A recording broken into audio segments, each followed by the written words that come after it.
सत श्री अकाल दोस्तों, मैं मनदीप तुहाडा अपने चैनल सोल्जर हब स्टोरीज ते स्वागत करदी हाँ। उम्मीद करदी हाँ कि तुहानू साडी अज दी कहानी बहुत ही ज़्यादा पसंद आवेगी। चलो वधदे हाँ कहानी वल। जानी अधखड़ उम्र दी औरत काहली काहली अनाथ आश्रम तो घर वल तुरी जा रही सी। सिर ते लिया दुपट्टा उसदी सादगी नू होर निखार रहा सी। उसदे किरदार दा रुतबा एक अणखीली नार तो किते वधेरे लग रहा सी। बेखौफ अखां सिर्फ परवरदिगार दी जात अगे ही चुकदियां सन। ओनू वेहंदिया ही नाजायज़ ख्यालात ते नीयत रखण वालियां नू कच्चियां त्रेलियां छुट्टण लगदियां सन। अपनी ही लहर विच मदहोश जानी दा ध्यान अचनचेत चौराहे ते होए इकट्ठ वल पिया। जानी दा जियड़ा जोरा जोरी उस भीड़ वल खिंचिया गया। उसने जमा हुई भीड़ दी जड़ जानना लाजमी समझिया कि हो सकदा है कोई लोड़वंद ही होवे। हालात दा सर्वेखण करन लई जानी इकट्ठ दे लागे जांदी है ते की वेहंदी है कि एक नौजवान बच्ची बेसुध पई सी। ठोकर लगण नाल पैर विचों रकत भी वह रहा सी। नज़दीक खड़े लोग ओहनू सहारा देण दी बजाए ओहदी इस हालत नू मखौल करदे ते ताने मार रहे सन। जानी दा दिल उसनू वेखदियां ही पसीज जांदा है। जिउं ही ओ उस लड़की नू सहारा देण लई अगा वधदी है, लागे ही खलोतियां कुछ को औरतां विचों एक औरत आवाज़ मारदी है कि इनू हाथ ना लावी भैण, ये तां नशेड़न ए नशेड़न। बददुआ बदआसीस लड़की। इन्ने नू एक होर औरत दे तनस करनी पए, ये तां है ही बददुआ, रहण दे इस नरक नू इत्थे ही, एवें अपने हाथ मैले ना कर भैण। जानी उन्हां औरतां वल गुस्से नाल वेहंदी होई, औरत हो के औरत नू ही गाली दे रहीआं हो। जिन्हां अखां नाल इस लड़की नू तरसदे ते बिलकदे वेखदियां नू ओ नहीं मैलियां होणगियां। इन्ना कह जानी एक रिक्शे वाले नू लाग्यों आवाज़ मारदी होई उस नावाकफ लड़की नू सहारा दे के उठाउंदी है ते अपने घर लैके आ जांदी है। उस बच्ची दी मलम पट्टी करन उपरंत जानी उसदे होश विच आउण दा इंतज़ार करन लगदी है। तकरीबन आथण वेले ताईं जदों जानी उड़ीक करदे करदे थक के नींदर दी पौण दे आनंद विच मशरूफ हो गई, उस मासूम जिंद नू होश आ जांदी है। ओ अपने आप नू एक अज्ञात जगह विच देख चौकस हुंदी है। व्याकुल होई पानी पीण लई लागे पिया जग जिउं ही चुकण लगदी है। खलबली च पास पिया गिलास हथ वजण नाल डिग पैंदा है, जिस दी गूंज नाल जानी दी नींदर खुल जांदी है। जानी फौरन उस हमदम जेही धी दे लागे जांदी है ते उसदे सिर ते उल्फत भरिया हथ फेरदी है। पानी दा गिलास ओहदे हथ फड़ाउंदी होई, पुत तेरा नानू की ए? जरा त्रास ते सहम विच मैं अरमान पुत घबराउणा ना, मैं जानी इस घर विच केवल मैं ही रहिंदी हाँ। तू इत्थे महफूज ए पुत, मगर मैं इत्थे पुज्जी किवें? पुत अज सवेरा जदों मैं अनाथ आश्रम तो आ रही सां, मैं तैनू फुआरा चौक पास वेख्या सी। तू बेखबर होई पई सी, इसलिए एक इज्जत नू चौराहे पिया देख मैं तैनू घरे लियाउणा ही बिहतर समझिया। अरमान अखां पर जानी दा हाथ फड़ के चुमदी होई, बीबी तुहाडी बहुत बहुत शुक्रगुजार हाँ मैं। अगर तुसी ना हुंदे, इलम नहीं मैं कित्थे तक के खांदी होना सी। जानी अपने दुपट्टे दे लड़ नाल अरमान दियां अखां साफ करदी होई। ना मेरा पुत रो ना, क्यों अपने आप नू ऐनी अजियत दे रही है? उंज पुत तैनू इस हालत विच पहुंचाउण दा जवाबदेह कौन है? बीबी मैं ही जिम्मेवार हाँ अपनी हालत दी, मगर अपने गुनाहां तो तौबा कर लई ए हुण मैं। ए समाज हाले भी मैनू फिटकार रहा है। आखरकार मेरा कसूर की ए? महज यही कि मैं एक औरत हाँ। मेरे अमलां दी मुआफ़ी क्यों नहीं ए? मर्द जात दा तां कीता होया हर अपराध मुआफ़ हुंदा है। ए हक औरत कोल क्यों नहीं है? ओहदी इन्नी तौहीन क्यों? बोल पर अपनी बिरथा नू बयान करदी होई अरमान हंजुआं नू पलकां तो बाहर आउण तो डक लैंदी है। पुत घर दे मर्दां ने इज्जत ते गैरत संभालण दा जिम्मान नारी नू दे रखिया है। चंद मर्द इस जिम्मेवारी विच अपना हिस्सा पाउणा पसंद करदे ने, जो जायज़ भी है। लेकिन अधिकतर जगह ये औरत तो शुरू हो उसे ते ही खत्म भी हो जाती है। रही गल इस समाज दी, ये अपने घरां दी गंदगी कढ़ के बाहर सुट दिंदे ने ते जदों यही दलदल दूसरे दी अजियत दी वजह बनदी है तां ओहदी खिल्ली उडाउंदे ने। ओ लोग ये विसार दिंदे ने कि ये गंदगी उन्हां दे बूहे अंदरों ही आई सी ते ओ आप किन्ने कुपाक होणगे। ਉਂਝ ਵੀ ਅੱਜਕੱਲ ਤਾਂ ਔਰਤ ਹੀ ਔਰਤ ਦੀ ਸਭ ਤੋਂ ਵੱਡੀ ਦੁਸ਼ਮਣ ਏ। ਡੂੰਘਾ ਸਾਹ ਲੈਂਦੇ ਹੋਏ, ਖੈਰ ਪੁੱਤ ਤੂੰ ਇਹੋ ਜਿਹੀਆਂ ਗੱਲਾਂ ਕਿਉਂ ਕਰ ਰਹੀ ਏ? ਕੀ ਹੋਇਆ ਬੀਬੀ? ਮੈਂ ਹਾਂ ਪੁੱਤ, ਬੇਖੌਫ ਹੋ ਕੇ ਆਪਣੀ ਪੀੜ ਤਕਸੀਮ ਕਰ ਸਕਦੀ ਏ ਤੂੰ। ਸੰਕੋਚ ਨਾ ਕਰ, ਦੱਸ ਮੈਨੂੰ। ਅਰਮਾਨ ਦਿਲ ਭਰਵੇਂ ਅੰਦਾਜ਼ ਵਿੱਚ ਆਪਣੇ ਅਤੀਤ ਨੂੰ ਬਿਆਨ ਕਰਦੀ ਹੋਈ। ਮੈਂ ਜਿਸ ਘਰ ਪੈਦਾ ਹੋਈ ਉਹ ਮੇਰਾ ਨਹੀਂ ਸੀ। ਜਦੋਂ ਮੈਂ ਅੱਖਾਂ ਖੋਲ੍ਹੀਆਂ ਤਾਂ ਇੱਕ ਅਨਾਥ ਆਸ਼ਰਮ ਦੀ ਜ਼ਿੰਮੇਵਾਰੀ ਵਧਾਉਣ ਦਾ ਕਾਰਨ ਬਣੀ। ਉਸੇ ਅਨਾਥ ਆਸ਼ਰਮ ਵਿੱਚ ਮੇਰੀ ਪਰਵਰਿਸ਼ ਹੋਣ ਲੱਗੀ, ਪਰ ਮੈਨੂੰ ਕੋਈ ਜਾਣਕਾਰੀ ਨਹੀਂ ਸੀ ਕਿ ਮੇਰੇ ਮਾਪੇ ਕਿੱਥੇ ਨੇ ਤੇ ਕੌਣ ਨੇ। ਮੈਂ ਜ਼ਿਆਦਾਤਰ ਆਸ਼ਰਮ ਦੀ ਬੇਬੇ ਪਾਸ ਹੀ ਰਹਿੰਦੀ ਤੇ ਕਈ ਵਾਰ ਬੇਸਬਰੀ ਹੋ ਬੇਬੇ ਤੋਂ ਪੁੱਛ ਹੀ ਲੈਂਦੀ ਕਿ ਮੇਰੇ ਮਾਪੇ ਮੈਨੂੰ ਇੱਥੇ ਕਿਉਂ ਛੱਡ ਗਏ। ਉਹ ਮੈਨੂੰ ਹਮੇਸ਼ਾ ਇਹ ਕਹਿ ਕੇ ਟਾਲ ਦਿੰਦੇ ਸੀ ਕਿ ਅਸੀਂ ਤੈਨੂੰ ਆਪ ਉਹਨਾਂ ਸਾਵੇਂ ਹਾੜੇ ਕੱਢ ਕੇ ਮੰਗਿਆ ਸੀ। ਸਾਨੂੰ ਤੂੰ ਬਹੁਤ ਅਜ਼ੀਜ਼ ਲੱਗਦੀ ਸੀ, ਇਸੇ ਕਰਕੇ ਆਪਾਂ ਤੈਨੂੰ ਆਪਣੇ ਪਾਸ ਰੱਖ ਲਿਆ। ਉਹਨਾਂ ਦਾ ਇਹ ਮੋਹਪੂਰਨ ਜਵਾਬ ਮੇਰੇ ਸਵਾਲਾਂ ਦੇ ਉਬਾਲ ਨੂੰ ਕੁਝ ਸਮੇਂ ਲਈ ਸ਼ਾਂਤ ਤਾਂ ਕਰ ਦਿੰਦਾ ਸੀ, ਪਰ ਮੇਰੇ ਅੰਦਰ ਦਾ ਲਾਵਾ ਖਾਮੋਸ਼ ਨਹੀਂ ਸੀ। ਮੈਨੂੰ ਸਦੀਵ ਇਹੋ ਉਮੀਦ ਰਹਿੰਦੀ ਕਿ ਇੱਕ ਦਿਨ ਮੈਨੂੰ ਸੱਚ ਦਾ ਇਲਮ ਜ਼ਰੂਰ ਹੋਏਗਾ।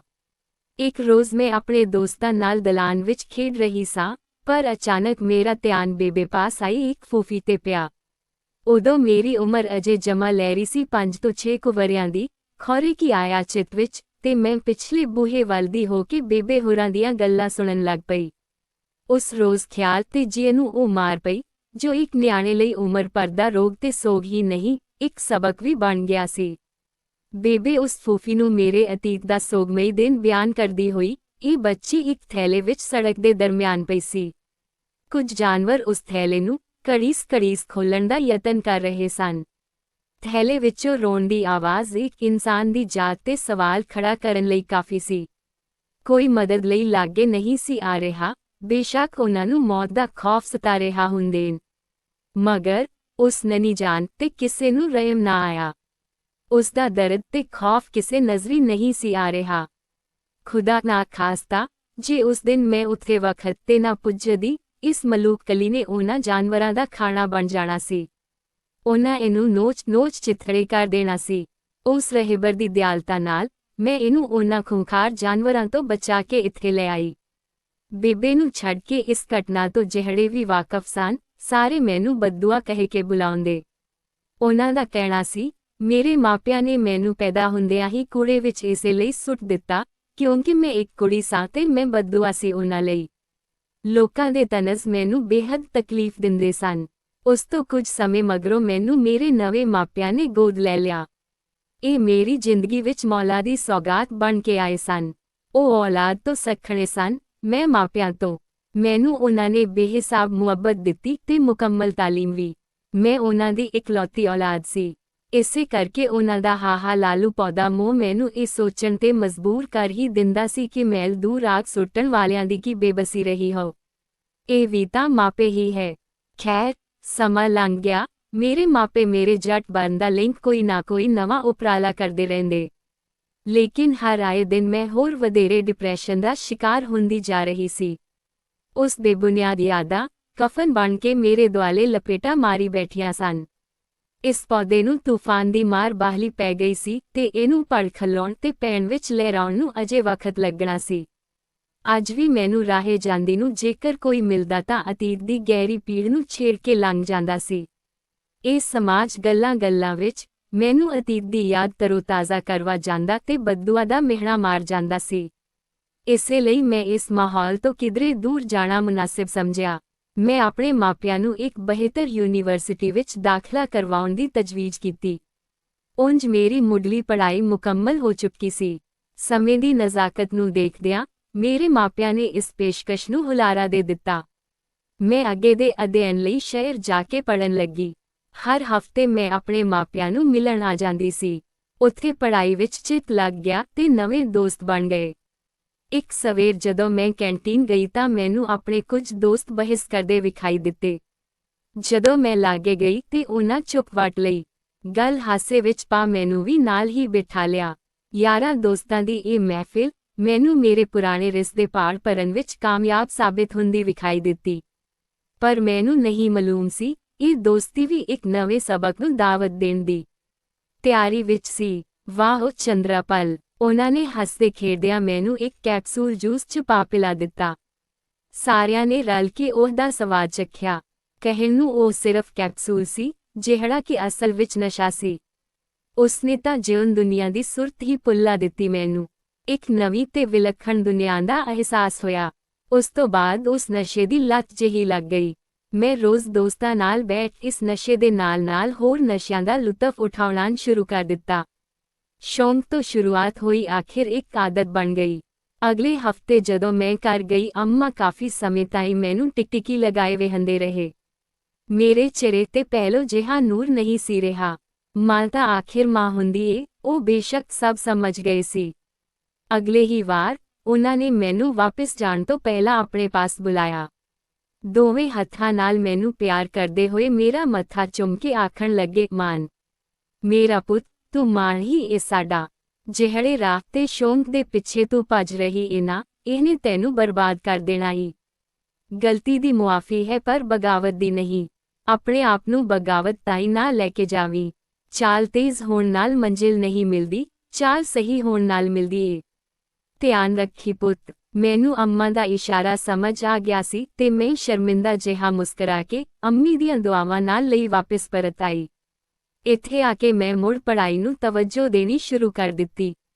ਪਰ ਉਸ ਨਸ਼ੇ ਦੀ ਤੋੜ ਮੈਨੂੰ ਮਜਬੂਰਨ ਫਿਰ ਉਸੇ ਰਾਹੇ ਡਾਕ ਲਿਆਈ। ਇਸ ਵਾਰੀ ਮੈਂ 2 ਹਫ਼ਤੇ ਘਰ ਨਾ ਗਈ। ਅੰਮਾ ਤੇ ਅੱਬਾ ਮੈਨੂੰ ਦੇਖਣ ਉੱਥੇ ਹੀ ਆ ਗਏ। ਉੱਥੇ ਪੁੱਜਣ ਤੇ ਮੇਰੇ ਪ੍ਰੋਫੈਸਰਾਂ ਵੱਲੋਂ ਮੇਰੀ ਮੁਖਾਲਫਤ ਸੁਣ ਕੇ ਉਹਨਾਂ ਦੇ ਰੌਂਗਟੇ ਖੜੇ ਹੋ ਗਏ। ਮੈਨੂੰ ਉਹਨਾਂ ਨੇ ਆਉਣ ਦੀ ਕੋਈ ਇਤਲਾਹ ਨਹੀਂ ਦਿੱਤੀ ਸੀ। ਇਸੇ ਕਰਕੇ ਜਦੋਂ ਮਿਲਣ ਆਏ ਤਾਂ ਮੈਨੂੰ ਉਹਨਾਂ ਨਸ਼ੇ ਦੀ ਹਾਲਤ ਵਿੱਚ ਪਾਇਆ। ਇਹ ਸਭ ਦੇਖ ਉਹ ਮੈਨੂੰ ਘਰ ਲੈ ਆਏ। ਮਾਪਿਆਂ ਨੂੰ ਵੀ ਮਾਲੂਮ ਹੋ ਗਿਆ ਸੀ ਕਿ ਮੈਂ ਚਿੱਟਾ ਲਗਾਉਣ ਲੱਗ ਗਈ ਸਾਂ। ਮੇਰੇ ਅੱਬਾ ਇਹ ਸਦਮਾ ਸਹਿਣ ਨਾ ਕਰ ਸਕੇ ਤੇ ਉਹਨਾਂ ਦਾ ਦੇਹਾਂਤ ਹੋ ਗਿਆ। ਘਰ ਵਿੱਚ ਮੈਂ ਤੇ ਮੇਰੀ ਅੰਮਾ ਹੀ ਰਹਿ ਗਈਆਂ। ਅੰਮਾ ਮੈਨੂੰ ਹਰ ਘੜੀ ਸਮਝਾਉਂਦੇ ਤੇ ਘਰੋਂ ਬਾਹਰ ਵੀ ਨਾ ਜਾਣ ਦਿੰਦੇ। ਉਹਨਾਂ ਨੂੰ ਇੰਜ ਪਰੇਸ਼ਾਨ ਦੇਖ ਮੇਰੀ ਰੂਹ ਜ਼ਖਮੀ ਤਾਂ ਹੁੰਦੀ ਹੀ ਸੀ। ਲੇਕਿਨ ਨਸ਼ੇ ਨੇ ਮੈਨੂੰ ਇੰਨਾ ਢਾਹ ਦਿੱਤਾ ਸੀ ਕਿ ਮੈਂ ਲਾਚਾਰ ਤੇ ਨਿਰਬਲ ਹੋ ਗਈ ਸਾਂ। ਮੇਰੀ ਨਸ਼ੇ ਦੀ ਖੁਰਾਕ ਤੇ ਚਾਹਤ ਦਿਨੋਂ ਦਿਨ ਵੱਧਦੀ ਗਈ। ਹੌਲੀ-ਹੌਲੀ ਮੈਂ ਘਰ ਦਾ ਸਾਮਾਨ ਵੀ ਵੇਚਣਾ ਸ਼ੁਰੂ ਕਰ ਦਿੱਤਾ। ਮੇਰੇ ਸਰੀਰ ਦੀ ਕੋਈ ਨਾੜ ਇਹੋ ਜਿਹੀ ਨਹੀਂ ਰਹੀ ਜਿੱਥੇ ਮੈਂ ਟੀਕੇ ਨਾ ਲਾਉਂਦੀ ਹੋਵਾਂ। ਜਿੱਥੇ ਨਾੜ ਦਿਖਦੀ ਮੈਂ ਨਸ਼ੇ ਦਾ ਟੀਕਾ ਲਗਾ ਲੈਂਦੀ। ਇਸ ਆਦਤ ਤੋਂ ਮੈਂ ਨਜਾਤ ਪਾਉਣਾ ਚਾਹੁੰਦੀ ਸੀ, ਪਰ ਇਹ ਨਸ਼ਾ ਮੇਰੇ ਅੰਦਰ ਸਮਾ ਚੁੱਕਿਆ ਸੀ। ਮੈਂ ਚਾਹੁੰਦੇ ਹੋਏ ਵੀ ਛੱਡ ਨਹੀਂ ਸੀ ਸਕਦੀ। ਕਈ ਵਾਰ ਤਾਂ ਮੇਰੀ ਮਾਂ ਪਰੇਸ਼ਾਨ ਹੋਈ ਕਹਿ ਦਿੰਦੀ, ਮਾਨ ਤੂੰ ਹੀ ਮੇਰਾ ਆਖਰੀ ਸਹਾਰਾ ਏ ਪੁੱਤ, ਛੱਡ ਦੇ ਇਹ ਸਭ, ਨਹੀਂ ਮੈਂ ਵੀ ਮਰ ਜਾਣਾ ਈ ਤੇ ਤੈਨੂੰ ਵੀ ਮਾਰ ਦੇਣਾ ਈ। ਅੰਮਾ ਦਾ ਇਹ ਹਾਲ ਮੇਰੇ ਤੋਂ ਵੀ ਨਹੀਂ ਸੀ ਵੇਖਿਆ ਜਾਂਦਾ। ਕਈ ਵਾਰ ਮੈਂ ਆਪਣੇ ਆਪ ਨੂੰ ਹੀ ਕਮਰੇ ਵਿੱਚ ਬੰਦ ਕਰ ਲੈਂਦੀ ਸੀ। ਇਹ ਬੁਰੀ ਲਾਗ ਹਰ ਨਾਮੁਮਕਿਨ ਕੋਸ਼ਿਸ਼ ਕਰਨ ਦੇ ਬਾਵਜੂਦ ਵੀ ਮੈਨੂੰ ਨਹੀਂ ਛੱਡ ਰਹੀ ਸੀ। ਮੈਂ ਬਿਨਾਂ ਇਤਲਾਹ ਕੀਤੇ ਘਰੋਂ ਨਿਕਲ ਜਾਂਦੀ ਤੇ ਕਿਸੇ ਨੂੰ ਖਬਰ ਤੱਕ ਨਾ ਹੁੰਦੀ। ਯਾਦ ਏ ਮੈਨੂੰ ਅੱਜ ਵੀ, ਅੱਧੀ ਰਾਤ ਦਾ ਸਮਾਂ ਤੇ ਜਨਵਰੀ ਮਹੀਨੇ ਦੀ ਸੀਤ ਵਗਦੀ ਪੌਣ। ਮੈਂ ਨਸ਼ੇ ਦੀ ਤੋੜ ਵਿੱਚ ਘਬਰਾਈ ਹੋਈ ਸਕੂਟਰੀ ਚੱਕ ਘਰੋਂ ਨਿਕਲ ਗਈ। ਸਨਸਨੀ ਰਾਤ, ਪਰ ਮੈਂ ਬੇਖੌਫ ਸੀ।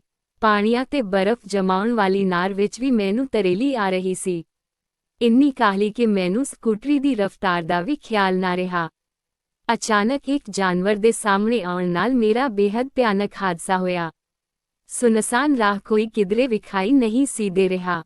ਮੌਤ ਮੈਨੂੰ ਭਾਲ ਕਰਦੀ ਆਈ ਦੇ ਰਹੀ ਸੀ। ਸਾਹ ਖਾਮੋਸ਼ ਹੋਣ ਲੱਗੇ। ਚੰਦ ਲਮਹੇ ਬੀਤਣ ਤੇ ਮੇਰੀ ਸੁਰਤ ਪਰਤ ਆਈ ਤੇ ਖੁਦਾਏ ਰਹਿਮਤ ਮੈਂ ਬਚ ਗਈ। ਸੱਟਾਂ ਲੱਗਣ ਨਾਲ ਮੇਰੇ ਹੱਥਾਂ ਪੈਰਾਂ ਵਿੱਚੋਂ ਲਹੂ ਟੰਗ ਰਿਹਾ ਸੀ। ਮੈਂ ਬਿਨਾਂ ਪਰਵਾਹ ਕੀਤੇ ਫਿਰ ਹਿੰਮਤ ਕਰ ਸਕੂਟਰੀ ਚੱਕ ਤੁਰ ਪਈ। ਮੈਨੂੰ ਦਰਦ ਨਹੀਂ ਸੀ ਹੋ ਰਿਹਾ, ਮੈਨੂੰ ਤਾਂ ਸਿਰਫ ਨਸ਼ੇ ਤੱਕ ਪੁੱਜਣ ਦੀ ਤਲਬ ਸੀ। ਆਖਿਰ ਜਿੱਥੋਂ ਨਸ਼ਾ ਮਿਲਣਾ ਸੀ, ਮੈਂ ਉੱਥੇ ਪੁੱਜ ਹੀ ਗਈ। ਨਸ਼ਾ ਮੇਰੀ ਕਮਜ਼ੋਰੀ ਬਣ ਚੁੱਕਿਆ ਸੀ, ਪਰ ਇਹ ਸਮਾਜ ਮੇਰੀ ਇਸ ਕਮਜ਼ੋਰੀ ਦਾ ਫਾਇਦਾ ਚੁੱਕਦਾ ਸੀ।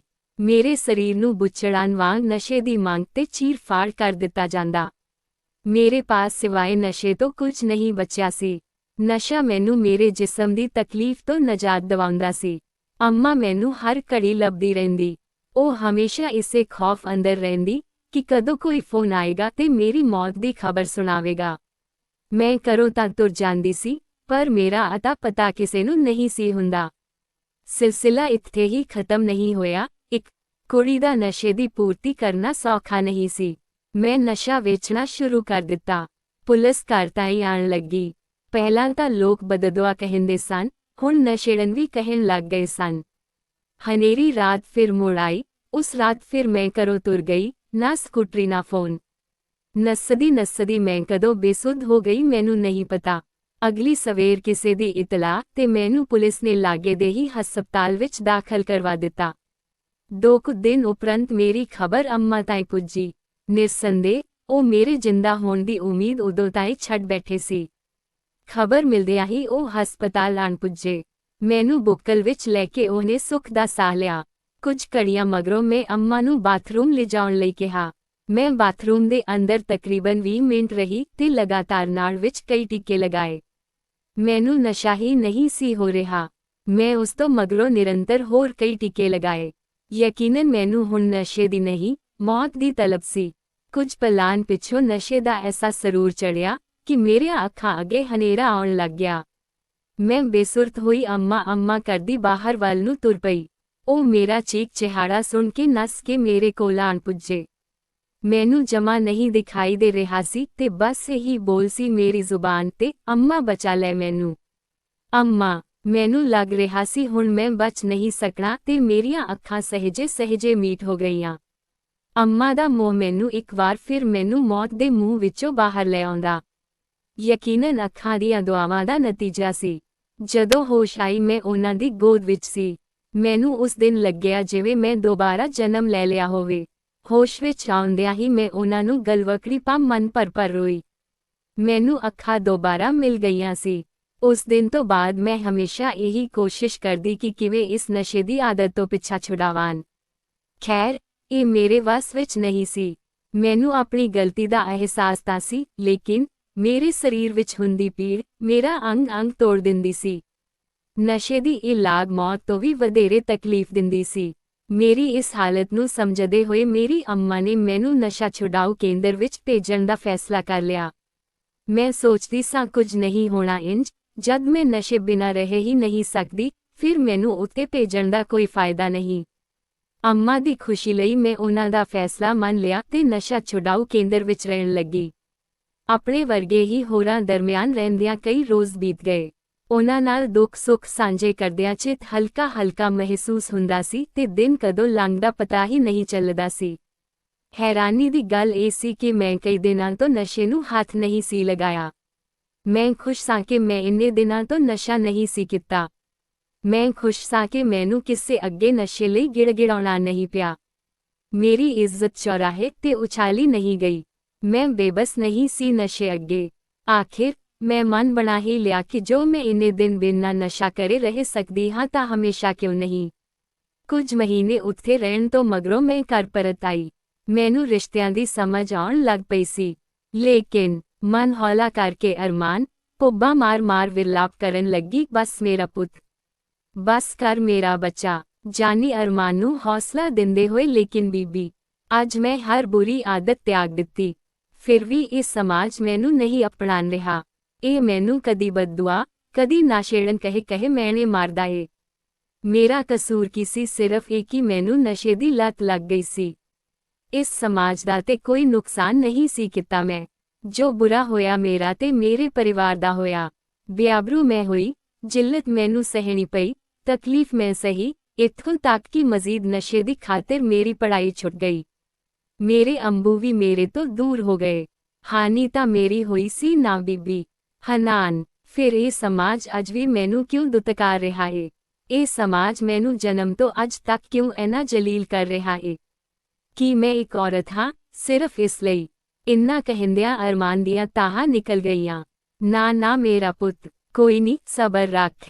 ਔਰਤ ਦਾ ਦਾਮਨ ਬੜਾ ਵੱਡਾ ਏ, ਜਿਸ ਵਿੱਚ ਸਮਾਜ ਦਾ ਹਰ ਗੁਨਾਹ ਸਮੇਟਣ ਦੀ ਜਗ੍ਹਾ ਹੈ। ਕਿਆ ਹੁਨਰ ਬਖਸ਼ਿਆ ਈ ਮੇਰੇ ਪਰਵਰਦਿਗਾਰ ਨੇ ਔਰਤ ਨੂੰ। ਉਹਦੇ ਨਾਲ ਹੁੰਦੇ ਅਤਿਆਚਾਰ ਸਿਰਫ ਉਹੀ ਜਾਣਦੀ ਏ। ਜਹਾਨ ਨੂੰ ਪਾਕ ਕਰਦਿਆਂ ਉਹਦਾ ਆਪਣਾ ਹੀ ਦਾਮਨ ਮੈਲਾ ਹੋ ਜਾਂਦਾ ਏ। ਚੱਲ ਛੱਡ ਹਾਂ, ਆਪਣੇ ਫੈਸਲੇ ਉਸ ਮੌਲਾ ਹਿੱਸੇ ਪਾ ਦੇ, ਉਹ ਆਪ ਹੀ ਇਨਸਾਫ ਦੀ ਬਖਸ਼ ਕਰ ਦੇਗਾ। ਇੰਨੇ ਨੂੰ ਬੂਹੇ ਖੜੀ ਆਪਣੀ ਅੰਮਾ ਨੂੰ ਦੇਖ ਅਰਮਾਨ ਟਹਿਕ ਜਾਂਦੀ ਏ। ਅੰਮਾ, ਤੁਸੀਂ ਇੱਥੇ? ਬੀਬੀ ਅੰਮਾ ਇੱਥੇ ਕਿਵੇਂ? ਜਾਨੀ ਖੁਸ਼ ਹੁੰਦੀ ਹੋਈ ਹਾਂ ਪੁੱਤ, ਕੱਲ ਜਦੋਂ ਤੂੰ ਬੇਹੋਸ਼ ਸੀ, ਮੈਂ ਤੇਰੇ ਪਰਸ ਵਿੱਚੋਂ ਨੰਬਰ ਕੱਢ ਤੇਰੇ ਅੰਮਾ ਨੂੰ ਫੋਨ ਕਰ ਦਿੱਤਾ ਸੀ।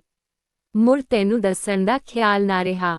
ਸਲਾਮ ਦੁਆ ਤੋਂ ਮਗਰੋਂ ਕੁਝ ਪਲ ਆਪਣਾ ਦਰਦ ਸਾਂਝਾ ਕਰ, ਮੂੜ ਸਭ ਸਮੇਟ ਕੇ ਅਰਮਾਨ ਆਪਣੀ ਮਾਂ ਨਾਲ ਘਰ ਵਾਪਿਸ ਚਲੀ ਜਾਂਦੀ ਹੈ। ਜਾਨੀ ਨਾਲ ਅਰਮਾਨ ਦਾ ਮੇਲ ਮਿਲਾਪ ਹੌਲੀ-ਹੌਲੀ ਸਮੇਂ ਨਾਲ ਕਾਫੀ ਵੱਧ ਜਾਂਦਾ ਹੈ। ਦੋਸਤੋ, ਅਰਮਾਨ ਦੀ ਕਿਸਮਤ ਸਮਝੋ ਜਾਂ ਉਸ ਦੀ ਅੰਮੀ ਦੀਆਂ ਦੁਆਵਾਂ, ਜਿਸ ਦੇ ਸਿੱਟੇ ਵਜੋਂ ਅਰਮਾਨ ਨੇ ਇਸ ਨਸ਼ੇ ਤੋਂ ਛੁਟਕਾਰਾ ਪਾਇਆ। ਪਰ ਅੱਜ ਵੀ ਸਮਾਜ ਵਿੱਚ ਬਹੁਤ ਸਾਰੇ ਲੋਕ ਇਸ ਨਸ਼ੇ ਨਾਲ ਪੀੜਤ ਹਨ। ਸੋ ਲੋੜ ਹੈ ਸਾਨੂੰ ਜਾਗਰੂਕ ਹੋਣ ਦੀ ਤੇ ਆਪਣੇ ਆਪ ਨੂੰ ਅਪਣਾਉਣ ਦੀ, ਕਿਉਂਕਿ ਅਕਸਰ ਹੀ ਜੋ ਲੋਕ ਆਪਣੇ ਆਪ ਨੂੰ ਅਪਣਾਉਣ ਤੋਂ ਕਤਰਾਉਂਦੇ ਨੇ, ਉਹ ਕਿਸੇ ਨਾ ਕਿਸੇ ਨਸ਼ੇ ਦੇ ਸ਼ਿਕਾਰ ਹੋ ਜਾਂਦੇ ਨੇ। ਇਨਸਾਨ ਨੂੰ ਨਸ਼ੇ ਦੀ ਇਸ ਹੱਦ ਤੱਕ ਪਹੁੰਚਾਉਣ ਦਾ ਜ਼ਿੰਮੇਵਾਰ ਉਸ ਦਾ ਆਸ-ਪਾਸ ਦਾ ਮਾਹੌਲ ਤੇ ਉਸ ਦੀ ਮਾੜੀ ਸੰਗਤ ਹੈ, ਕਿਉਂਕਿ ਇੱਕ ਚੰਗਾ ਮਾਹੌਲ ਹੀ ਤੁਹਾਨੂੰ ਸੁਚੱਜੇ ਢੰਗ ਨਾਲ ਜ਼ਿੰਦਗੀ ਜਿਉਣ ਦੀ ਕਲਾ ਸਿਖਾਉਂਦਾ ਹੈ। ਦੋਸਤੋ, ਇਹ ਸੀ ਅੱਜ ਦੀ ਕਹਾਣੀ।